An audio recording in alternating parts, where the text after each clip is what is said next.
Hello, I'm Monique Kerman, being a member of Gateway Church for 22 years, born in Rotterdam. When I was a year old, my family moved to Calgary where I was raised, grew up there, moved to Abbotsford about 1996, I think it was, and then eventually found myself into Gateway Church, and I've been here ever since. I didn't grow up in the church, but I see throughout my life where God has been in my life, how He has been kind of directing me toward Him. My aunt was going to a Nazarene church, and it was a summer, and they needed a camp counselor like 2 days before, so I said, sure, I'll do that. I had these, I think it was 4 15, 14-year-old girls, and I even taught them Bible study, or more, they taught me, I think. But I didn't actually become a Christian then, although I went to the church for about a year and even got baptized, not realizing at the time what I was doing. But God knew, because He took that as, now you are mine, even though it took another 8 years before I finally gave my life over to Christ. And that was an interesting time. I was a young mom. I had a 1-year-old daughter. And I found this program called This Week in Bible Prophecy. And they said, if you don't want to be left behind, then say the sinner's prayer with us right now. And I remember getting down on the floor on my knees, and I said the sinner's prayer. No fireworks or any, I just kind of went, okay, well, that was interesting. My life has not been the same since. That was the first day of a very long journey that God has taken me through, where things have changed in my life. I lived right across the street from Gateway, which was then called Abbotsford First, CRC. And I was kind of like, what is that church? So one Sunday I walked in and I sat down, and I really liked what I heard in the message. And I said, well, Lord, if you want me to be here, have somebody say hello to me before I walk out the door.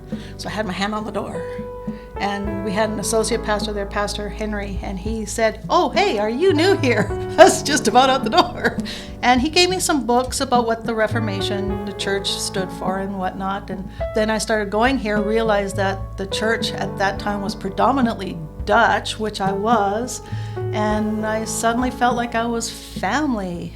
And God has done so much for me, and this church has been such a support for me during a time, especially when I had no support.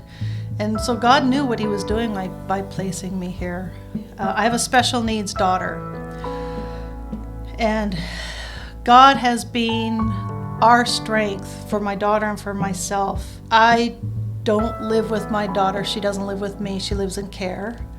But she lives with a wonderful family. She's been with them ever since she was 5. I remember that year she was 14. It was about June. And she became very, very sick. She had pancreatitis. So the doctors pretty much told us to be prepared. She was going to die. Nobody could survive that. It's not possible. I remember I just prayed. I just kept praying for her. So they hooked her up to every single solitary machine you could think of. She had to have the bile sucked out of her stomach because it was black like coffee. She couldn't eat. She was pretty much comatose. And the doctors kept saying, be prepared, she's going to die. And if she doesn't die, she's going to need hundreds of operations to correct all the damage that this is doing to her body. I remember one summer, I think it was July, and I was praying and I was crying. And I remember hearing, I saved her once, I will save her again. Now I don't hear voices, but I remember sitting at driving and the shock. I remember thinking that and going, God, was that you? Were you telling me that that Amber's going to live? She was home at the end of August. She had no operations, and the doctors are still going, we don't get it. We don't understand. My daughter may go before me because of her special needs and stuff like that. And it's a hard thing for a mother to think about. But I know that if I didn't have God, I don't think I would be able to survive that. I don't know how I survived through all the traumatic things that my daughter and I have gone through if it hadn't been for God.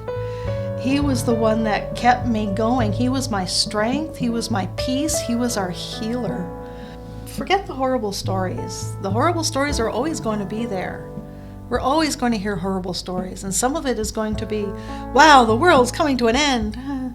Maybe, maybe not. But we're always going to have that. Remember where your hope is.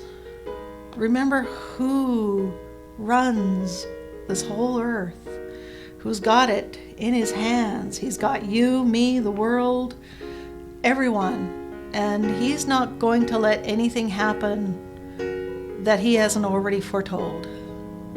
It's panicking, worrying about it isn't going to help. It's not going to change anything. My name is Monique Herman, and this is God's story.